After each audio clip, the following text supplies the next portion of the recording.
여러분, 혹시 지금 당장 갚아야 할 빚이 있는데 도저히 갚을 길이 막막해진다면 어떤 기분이 드실 것 같나요? 신용카드 연체 문자 메시지에 가슴이 철렁하고 은행의 독촉 전화에 애써 태어난 척 전화를 끊는 경험, 아마 많은 분들이 한 번쯤은 겪어보셨을 겁니다. 물론 빚은 갚아야 하는 것이 맞습니다. 하지만 현대사회에서는 최소한 몸으로 빚을 갚는 일은 없죠. 아무리 경제적으로 파탄나더라도 법의 테두리 안에서 개인회생이나 파산 같은 구제제도를 통해 재기를 노릴 수 있습니다. 신용불량자가 되어 금융생활에 제약이 생길 수는 있지만 적어도 우리 몸에 직접적인 폭력이 가해지는 일은 없다는 뜻입니다. 그런데 말이죠. 만약 여러분이 지금으로부터 약 500년 전 조선이라는 시대로 시간여행을 떠난다고 상상해보세요. 그리고 거기서 똑같이 빚을 갚지 못하는 상황에 처하게 된다면 과연 어떤 일이 벌어질까요? 에이, 설마 빚 때문에 사람을 때리기까지 했을까? 라고 생각하시나요? 안타깝게도 조선시대에는 빚을 갚지 못하면 정말 문자 그대로 몸으로 그 대가를 치러야 했습니다. 단순히 신용등급이 떨어지는 정도가 아니었습니다. 빚쟁이의 문턱을 넘는 순간 여러분의 인생은 나락으로 떨어질 수 있었죠. 오늘 지식의 소용돌이에서는 바로 이 섬뜩한 질문에서 출발하려 합니다. 조선시대에는 빚을 갚지 못하면 어떤 처벌을 받았을까요? 그리고 현대사회의 신용 시스템과 비교했을 때 과연 어떤 점이 다르고 또 어떤 의미를 가질까요? 단순히 옛날 이야기가 아닙니다. 우리는 이 이야기를 통해 돈과 계약 그리고 인간의 존엄성을 둘러싼 시대를 초월한 고민들을 마주하게 될 겁니다. 자, 등골이 서늘해지는 조선시대 채무의 세계로 함께 떠나보시죠. 여러분, 현대사회에서 빚을 갚지 못하면 어떻게 되나요? 보통은 독촉 전화가 오고 신용등급이 하락하며 은행 대출이나 카드 발급이 어려워집니다. 심하면 재산이 압류되거나 경매에 넘어갈 수도 있겠죠. 하지만 이 모든 과정은 법이라는 테두리 안에서 이루어지며 채무자의 기본적인 인권은 보장됩니다. 그리고 최후의 보루로 개인회생이나 파산 같은 제도를 통해 다시 일어설 기회도 주어집니다. 비록 힘든 과정을 거쳐야 하지만 다시 경쟁활동을 할 수 있는 최소한의 발판은 마련해주는 셈이죠. 하지만 조선시대는 달랐습니다. 조선사회에서 빚은 단순히 개인 간의 금전 문제가 아니라 사회 질서를 위협하는 중대한 문제로 인식되었습니다. 빚을 갚지 못하는 것은 곧 약속을 어기는 것이고 이는 곧 사회 구성원 간의 신뢰를 깨트리는 행위였으니까요. 그래서 그 처벌은 현대인의 상상을 초월할 정도로 가혹했습니다. 가장 대표적인 것이 바로 장형입니다. 바로 그 유명한 곤장 말입니다. 빚을 갚지 못하면 관아로 끌려가 죄인 신분으로 곤장을 맞아야 했습니다. 단순히 몇 대 맞는 것이 아니었습니다. 채무의 액수와 기간에 따라 수십 대에서 많게는 100대 이상까지 곤장을 맞을 수 있었죠. 아니, 빚 때문에 사람을 때린다고? 현대인의 시각에서는 정말 어처구니가 없는 일입니다. 하지만 당시에는 곤장을 맞는다는 것 자체가 엄청난 치욕이자 사회적으로 매장당하는 것과 다름없는 처벌이었습니다. 곤장 100대는 말 그대로 죽음이나 다름없는 형벌이었습니다. 살아서 곤장 100대를 버텨낼 수 있는 사람은 거의 없었으니까요. 여기서 끝이 아닙니다. 빚을 갚지 못한 채무자는 도망이라는 이름으로 감옥에 갇히기도 했습니다. 감옥에 갇힌다는 것은 곧 노동력을 상실하는 것이고 이는 가족 전체의 생계를 위협하는 일이었습니다. 게다가 빚을 갚지 못하면 그 빚이 자식에게까지 세습되는 경우도 허다했습니다. 연좌제의 그림자가 빚 문제에도 드리워져 있었던 셈이죠. 아버지가 진 빚 때문에 자식이 평생 고통받거나 심지어 노비 신세로 전락하는 일도 비일비재했습니다. 상상해보세요. 내가 저지른 실수가 아니라 부모님이 진 빚 때문에 내 인생이 송두리째 바뀌는 현실을요. 정말 숨막히는 현실이 아닐 수 없습니다.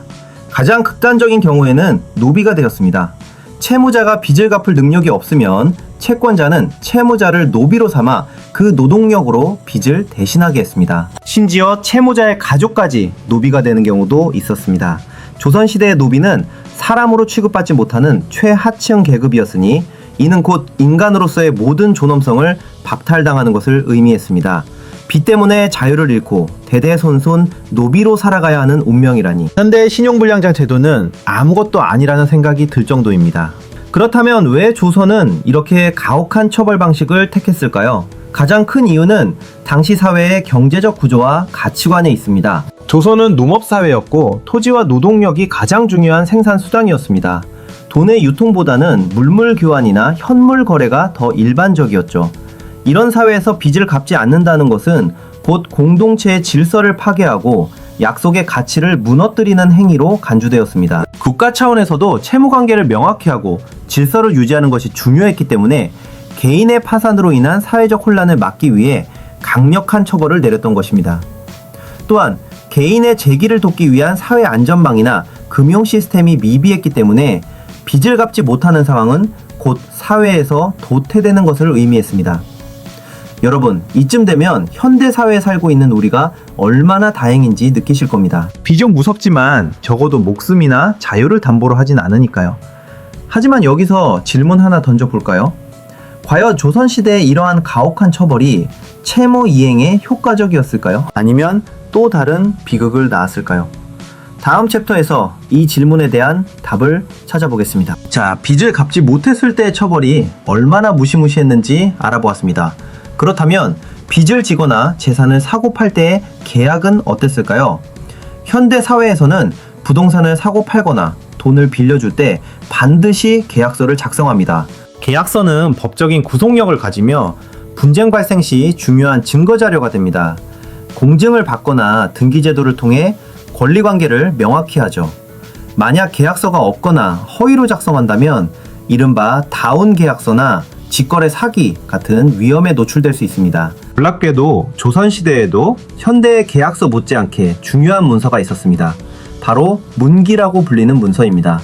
이 문기는 토지나 노비, 심지어 재물을 빌려주거나 빌릴 때 작성하는 일종의 계약서였습니다. 단순히 종이 한 장이 아니었습니다. 문기에는 거래 당사자, 거래 대상, 가격, 거래 조건, 그리고 증인까지 명확하게 기록되었습니다. 지금의 등기부등본이나 부동산 매매 계약서만큼이나 상세하고 중요하게 다루어졌죠. 당시 문기는 단순히 개인 간의 약속을 넘어 국가의 공신력을 부여받는 경우도 있었습니다. 관청에 가서 문기를 등록하고 공증을 받는 이반이라는 절차를 거치면 그 문기는 법적으로 완벽하게 보호받는 강력한 효력을 가지게 되었습니다. 마치 현대사회에서 부동산 등기를 하거나 공증을 받는 것과 같다고 볼 수 있습니다. 이렇게 이반된 문기는 후대에까지 중요한 사례로 남아 당시 사람들의 경제 생활을 엿볼 수 있는 귀중한 자료가 되고 있습니다. 하지만 조선시대에도 모든 거래가 이렇게 투명하고 안전하게 이루어진 것은 아니었습니다. 여기서 문제가 발생합니다. 바로 백문기라는 존재 때문입니다. 백문기는 관청의 공증을 받지 않은, 즉 개인들끼리만 작성한 사적인 계약서를 의미합니다. 지금으로 치면 사문서에 해당한다고 볼 수 있죠. 언뜻 보면 뭐 어때? 우리끼리 믿고 거래하면 되지 라고 생각할 수 있습니다. 하지만 문제는 바로 이 믿음이 깨졌을 때 발생했습니다. 공증을 받지 않은 백문기는 법적인 보호를 받기 어려웠습니다. 만약 거래 당사자 중 한 명이 약속을 어기거나 문기의 내용을 부인한다면 이를 강제할 수 있는 법적 수단이 매우 제한적이었죠. 백문으로 된 기약은 뜬구름과 같다는 속담처럼 백문기는 그만큼 위험하고 불확실한 거래를 의미했습니다. 어디서 많이 본 것 같지 않나요? 네, 그렇습니다. 지금의 다운 계약서나 직거래 사기와 크게 다르지 않습니다. 세금을 덜 내거나 복잡한 절차를 피하기 위해 법의 테두리를 벗어나 거래를 하다가 결국 큰 손해를 보는 경우가 허다하죠. 조선시대의 백문기도 마찬가지였습니다. 복잡한 이반 절차를 피하거나 수수료를 아끼려다가 재산을 잃거나 사기를 당하는 일이 빈번했습니다. 심지어 백문기를 악용하여 타인의 재산을 강탈하거나 노비를 빼앗는 사기 사건도 끊이지 않았습니다. 문기를 위조하거나 문기 내용을 교묘하게 바꾸어 상대방을 속이는 일도 있었죠. 이는 마치 현대사회에서 가짜 서류를 만들어 대출을 받거나 부동산 사기를 치는 것과 다를 바 없습니다. 결국 조선시대에도 계약의 중요성과 공신력 있는 문서의 필요성은 현대와 다를 바 없었다는 것을 알 수 있습니다. 법과 제도가 아무리 발달해도 인간의 욕망과 편법을 사용하려는 유혹은 시대를 초월하여 존재했던 것이죠. 조선시대 사람들은 순진했을 거야 라는 생각은 큰 오산입니다. 그들도 우리만큼이나 영리했고 때로는 교활했으며 때로는 법의 맹점을 이용하려 했습니다.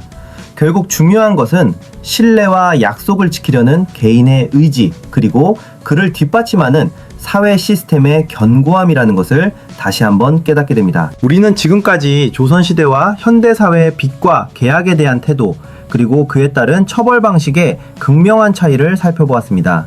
조선시대에는 빚을 갚지 못하면 곤장을 맞거나 노비가 되는 등 신체적, 인격적인 가혹한 처벌을 받았습니다.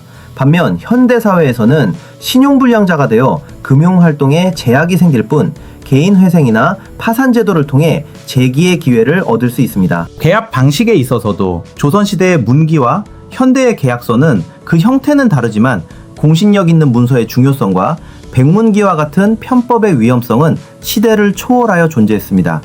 그렇다면 과연 무엇이 이토록 큰 차이를 만들어냈을까요? 가장 근본적인 변화는 바로 인간의 존엄성에 대한 인식의 변화입니다. 조선시대는 신분질서가 확고하고 개인의 인권보다는 공동체의 질서와 유지가 우선시되던 사회였습니다. 빚을 갚지 못하는 것은 곧 사회 질서를 어지럽히는 행위였기에 개인의 신체나 자유를 제한하는 처벌이 용인되었습니다.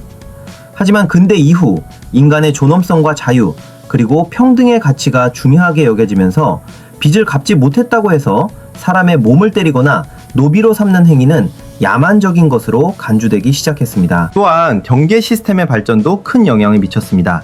조선시대는 농업 중심의 사회였고 금융 시스템이 미비했습니다. 개인이 파산하면 사회 전체에 미치는 영향이 컸고 이를 수용할 수 있는 제도가 없었죠. 하지만 현대사회는 복잡한 금융 시스템을 가지고 있으며 개인의 파산이 단순히 개인의 문제가 아니라 경제 전체의 활력과도 연결된다는 인식이 강합니다. 채무자에게 재기의 기회를 주어 다시 경제 활동을 할 수 있게 하는 것이 사회 전체적으로 이득이라는 판단이 깔려있는 셈입니다.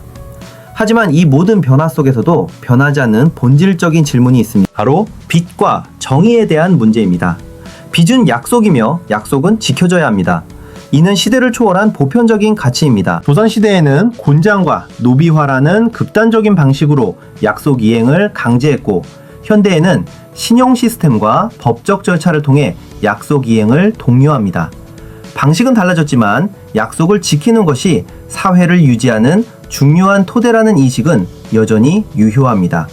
그렇다면 현대의 시스템이 조선시대보다 무조건 더 나은 것일까요? 물론 개인의 인권을 보장하고 재기의 기회를 준다는 점에서는 분명 진보했다고 할 수 있습니다. 하지만 동시에 신용이라는 보이지 않는 족쇄가 우리의 삶을 지배하고 있다는 점도 간과할 수 없습니다.